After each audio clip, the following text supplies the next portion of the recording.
ನನಗಾಗ ಕೇವಲ 22 ವರ್ಷ. ಯೌವನದ ಬಿಸಿ ನನ್ನ ದೇಹವನ್ನು ಸುಡುತ್ತಿತ್ತು. ಕೇವಲ 1 ವರ್ಷದ ಮೊದಲು ಏನೂ ಗೊತ್ತಿಲ್ಲದ ನನಗೆ ಕೇವಲ 6 ತಿಂಗಳಲ್ಲಿ ಎಲ್ಲವನ್ನೂ ಕಲಿಸಿ ಕೊಟ್ಟುಬಿಟ್ಟಿದ್ದರು. ಎಂಥವರು ಆದರೂ ಕಣ್ಣಿನಲ್ಲೇ ನೋಡಿ ಅವರನ್ನು ಮಾನಸಿಕವಾಗಿ ಆ ಕೆಲಸ ಮಾಡ್ತಿದ್ದೆ. ಆದರೆ ಯಾಕೋ ಏನೋ ನನಗಿಂತ ವಯಸ್ಸಾದವರನ್ನು ಕಂಡರೆ ನನಗೆ ಹೆಚ್ಚು ಇಷ್ಟ.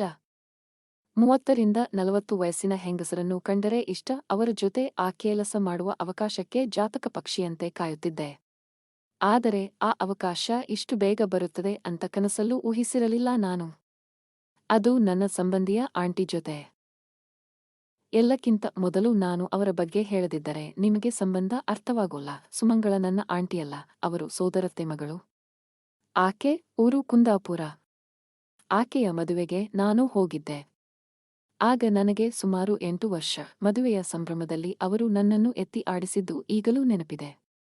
ಆದ್ರೆ ಎಷ್ಟು ಯೋಚನೆ ಮಾಡಿದರೂ ಅವರ ಗಂಡನ ಮುಖ ಕಣ್ಮುಂದೆ ಬರ್ತಾ ಇಲ್ಲ. ಅವರ ಗಂಡನನ್ನ ನಾನು ನೋಡಿದ್ದೆ ಕಡಿಮೆ.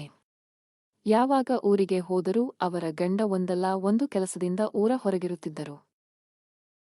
ಈ ಇಂಗ್ಲಿಷ್ ಉಪಯೋಗಕ್ಕೆ ಬಂದ ಮೇಲೆ ಎಲ್ಲಾ ತರದ ಸಂಬಂಧಗಳು ಜಾಳು ಜಾಳಾಗಿ ಹೋಗಿದೆ. ಸೋದರತ್ತೆಯಿಂದ ಹಿಡಿದು ನಾದಿನಿಗಳವರೆಗೆ ಎಲ್ಲರೂ ಆಂಟಿಗಳಾಗಿ ಹೋಗುತ್ತಾರೆ. ಚಿಕ್ಕಪ್ಪನಿಂದ ಹಿಡಿದು ಎಲ್ಲರೂ ಅಂಕಲ್ ಎನ್ನಿಸಿಕೊಳ್ಳುತ್ತಾರೆ. ಹೀಗಾಗಿ ನನಗೂ ಈ ಸೋದರತ್ತೆ ಮಗಳು ಆಂಟಿಯಾಗಿದ್ದಳು. ಮೊನ್ನೆ ಕುಂದಾಪುರದ ಸೋದರತ್ತೆ ತನ್ನ ಮಕ್ಕಳ ಸಹಿತ. ಅಂದರೆ ಈ ಆಂಟಿಯನ್ನು ಸೇರಿಸಿ ಮೈಸೂರು ದಸರಾ ನೋಡಲು ಇಲವಾಲದ ನಮ್ಮ ಮನೆಗಿಳಿದಾಗ ನಾನು ಅಲ್ಲಿದ್ದೆ. ಅಲ್ಲಿಯೇ ಈ ಆಂಟಿಯನ್ನು ಮೊದಲ ಬಾರಿಗೆ ಬೇರೆಯದೇ ರೀತಿಯಲ್ಲಿ ಕಂಡಿದ್ದು ನನಗೆ. ಸುಮಂಗಳಳಿಗೆ ಸುಮಾರು 30-32 ವಯಸ್ಸಿರಬಹುದು. ತೋಟದಲ್ಲಿ ಕೆಲಸ ಮಾಡುತ್ತಿದ್ದುದರಿಂದ ಕಟ್ಟು ಮಸ್ತಾದ ದೇಹ, ದಪ್ಪ ದಪ್ಪ ಕೈಗಳು. ಸಮುದ್ರ ತೀರದ ಗಾಳಿ ಆಕೆಯನ್ನು ಗೋಧಿ ಬಣ್ಣಕ್ಕೆ ತಿರುಗಿಸಿತು.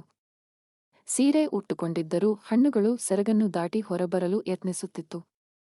ಅಷ್ಟೇನೂ ಎತ್ತರವಿಲ್ಲದ್ದರಿಂದ ಗುಂಡುಗುಂಡಾಗಿ ಕಾಣುತ್ತಿದ್ದಳು. ಸೀರೆಯನ್ನು ಗಟ್ಟಿಯಾಗಿ ಉಟ್ಟಿದ್ದರಿಂದ ದೇಹದ ಸೌಂದರ್ಯ ಎದ್ದು ಕಾಣುತ್ತಿತ್ತು. ಸಮುದ್ರ ತೀರದ ಹೆಂಗಸರಂತೆ ಮುಖದಲ್ಲಿ ಬೇಕೋ ಬೇಡವೋ ಎಂದು ಕಾಣುವ ಮೀಸೆ ಆಕೆಯ ಅಂದವನ್ನು ನನ್ನ ಕಣ್ಣಿನಲ್ಲಿ ಇನ್ನೂ ಹೆಚ್ಚಿಸಿತ್ತು. ನಾನು ನೋಡುತ್ತಿರೋದು ಆಕೆಯ ಗಮನಕ್ಕೆ ಬಂದಿತ್ತೋ ಇಲ್ಲವೋ ಗೊತ್ತಿಲ್ಲ. ಬಂದಿದ್ದರೆ ಆಕೆ ಅದನ್ನ ತೋರ್ಪಡಿಸಲಿಲ್ಲ. ನನ್ನ ಪಕ್ಕದಲ್ಲೇ ಕೂತಿದ್ದರಿಂದ ನನ್ನ ಎದೆಯ ಬಡಿತ ಹೆಚ್ಚಿದ್ದು ಆಕೆಯ ಗಮನಕ್ಕೆ ಖಂಡಿತ ಬಂದಿರಬೇಕು. ಆದರೆ ಏನೂ ತಿಳಿಯದಂತೆ ಕೂತಿದ್ದಳು.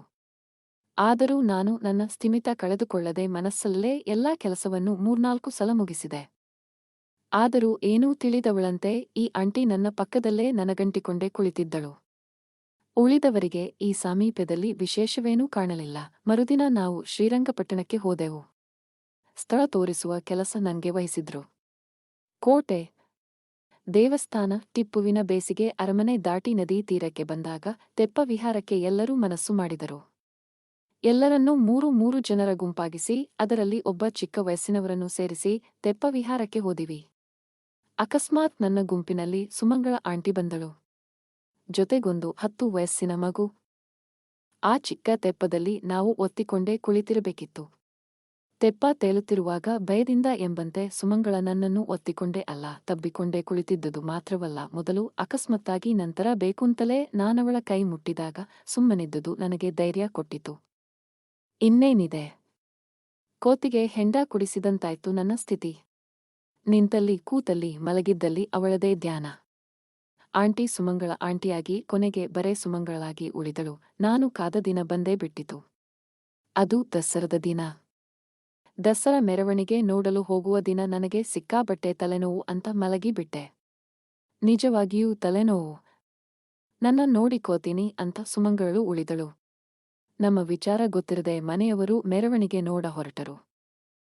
ಸ್ವಲ್ಪ ಹೊತ್ತಿಗೆಲ್ಲ ನಾನು ಆಟದಲ್ಲಿ ಆಗಿಬಿಟ್ಟೆ. ಅವಳು ನಲ್ಲಿಯಿಂದ ಬರುವ ನೀರನ್ನು ಪೂರ್ತಿಯಾಗಿ ಕುಡಿದಳು. ನನಗೆ ಆ ಕೆಲಸ ಮಾಡಲು ಆಗಲಿಲ್ಲ ಎನ್ನುವ ಬೇಸರವನ್ನು ನೀಗಿಸಿ ಸ್ವಲ್ಪ ಹೊತ್ತು ಬಿಟ್ಟು ಪುನಃ ನೀರು ಕುಡಿದರು. ಆದರೆ ನಾನು ಬಿಡದೆ ಅಲ್ಲಿ ಬೆರಳಾಡಿಸಿ ವಾಂತಿ ಮಾಡಿಸಿದೆ. ಪುಣ್ಯ ಮನೆಯವರ್ಯಾರೂ ಇರಲಿಲ್ಲ. ನಮ್ಮ ಮನೆಯ ಹತ್ತಿರ ಮನೆಗಳೂ ಇರಲಿಲ್ಲ. ಆದ್ದರಿಂದ ನಾವು ಉಳಕೊಂಡೆವು. ಇಲ್ಲದಿದ್ದರೆ ಅವಳ ಧ್ವನಿಗೆ ಎಲ್ಲರೂ ನಮ್ಮ ಮನೆಗೆ ಬಂದು ಬಿಡುತ್ತಿದ್ದರೋ ಏನೋ. ಇಷ್ಟು ಸುಂದರವಾದ ಹೆಣ್ಣು ನಾನು ಈವರೆಗೂ ನೋಡಿಲ್ಲ. ಆ ದಿನ ನಾವು ಸುಮಾರು ಹೊತ್ತು ಆ ಕೆಲಸ ಮಾಡಿ ಮುಗಿಸಿದೆವು. ಇನ್ನೂ ಆ ಕೆಲಸ ಮಾಡಬಹುದಿತ್ತು ಏನೋ. ಆದರೆ ಮನೆಯವರು ವಾಪಸ್ಸು ಬರುವ ಸಮಯವಾದ್ದರಿಂದ ಸುಮ್ಮನಾದೆವು. ನಾನು ತಲೆನೋವಿನ ನೆಪದಲ್ಲಿ ಪುನಃ ಮಲಗಿದೆ. ಸುಮಂಗಳ ನನ್ನ ಪಕ್ಕದ ರೂಮ್ನಲ್ಲಿ ಮಲಗಿದಳು. ಮರುದಿನದಿಂದ ಸುಮಂಗಳ ಊರಿಗೆ ಹೋಗುವವರೆಗೆ ಮುಂದುವರೆಯಿತು. ಸೊ ಫ್ರೆಂಡ್ಸ್, ಈ ಕತೆ ನಿಮಗೆ ಇಷ್ಟವಾದರೆ ಒಂದು ಲೈಕ್ ಕೊಟ್ಟು ಚಾನಲ್ ಸಬ್ಸ್ಕ್ರೈಬ್ ಮಾಡಿಕೊಳ್ಳಿ.